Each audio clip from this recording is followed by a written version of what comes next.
Nani karibialo, catching honey paridiao, little sing sound not toy, ding long long. પર્વતોની ગાયન કોકિલા શ્રીમતી પોખીલા લેખથેપી પદ્મશ્રી 2026। કાર્બી આંગલોંગ આસામનું એક સુંદર ગામ જ્યાં રહે છે કાર્બી સમુદાય અને પોખીલા લેખથેપી। પ્રવાસી કલાકારોના પરિવારમાં જન્મેલી પોખીલાને કોકાર્બી સંગીત ફક્ત વારસામાં નહોતું મળ્યું, તેઓ તેને જીવ્યા હતા। તેમની અસાધારણ પ્રતિભા બાળપણથી જ દેખાવા લાગી હતી।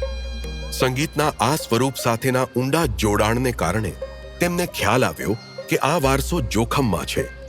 કાર્બી સંગીત ફક્ત વૃદ્ધો સુધી મર્યાદિત હતું। એ સમયે કાર્બી ગીત તો હતા, પણ લોકોને પ્રસ્તુત કરવાના અવસર નહોતા મળતા। અવરોધો અનેક હતા। ગરીબીની સતત છાયા અને પરંપરાએ સ્ત્રીઓને સાર્વજનિક મંચોથી દૂર રાખી। વર્ષો સુધી પોખીલા પૃષ્ઠભૂમિમાં રહી, એક લુપ્ત થતી કલાની રક્ષક બનીને। પણ તેમનો અવાજ એક સીમામાં બંધાઈ રહે એવો નહોતો। બંધન તોડી તેમણે ચર્ચમાં પોતાનો મંચ મેળવ્યો, સમાન વિચાર ધરાવતા લોકોને સાથે લીધા અને મહિલાઓને સાહસ આપી પોતાની સાથે જોડી। તેઓએ દુર્ગમ વિસ્તારોમાં ફરી વડીલોને મળીને લુપ્ત થતી કલાનું દસ્તાવેજીકરણ કર્યું।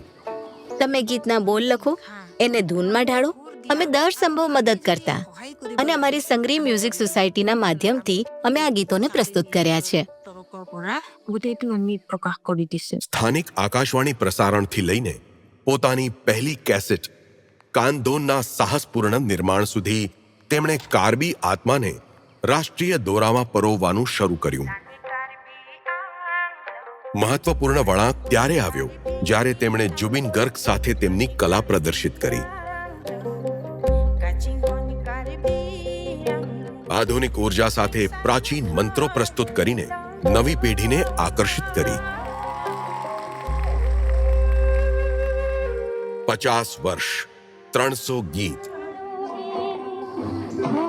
તેમણે કાર્બી સંગીતને પહાડોમાંથી કાઢીને લોકોના હૃદય સુધી પહોંચાડ્યું।